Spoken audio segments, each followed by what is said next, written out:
Trener Igor Jovičević na tekmi z Olimpijo ni smel voditi svojega moštva s klopi, a zato občutki po tekmi niso bili nič manj intenzivnejši.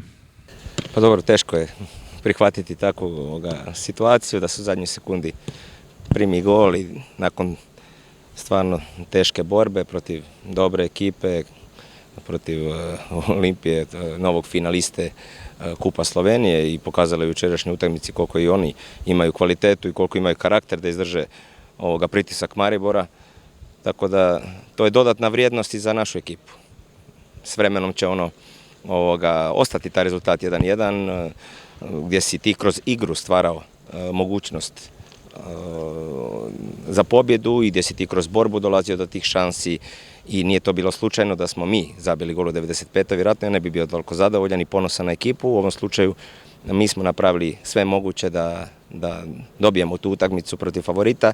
Nismo se bojali, bili smo hrabri, tražili smo svoje mogućnosti sve kroz prosjed lopte i šteta što smo primili, rijetko se dešava, ali moramo prihvatiti tu situaciju, ići dalje i gledati utakmicu protiv Gorice. Nasprotnik, ki je na 4. mestu lestvice. 4 točkami prednosti pred našim moštvom. Nas čaka torej mogoče tekma sezone? Ne, zato što ima još 8 utakmica.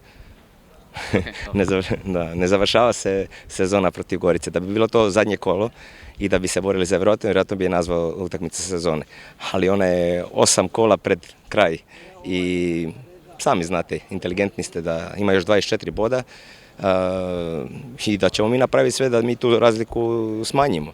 Ali ni u kom slučaju to nije utakmica sezone, mi je prihvaćamo kao svaku tešku utakmicu gdje mi moramo pokazati sebe u najjačoj kvaliteti, da budemo borbeni, da budemo celjani, da budu navijači ponosni na nas i samo u takvom duhu mi ćemo ići prema naprijed. Bog će odlučiti kako će biti.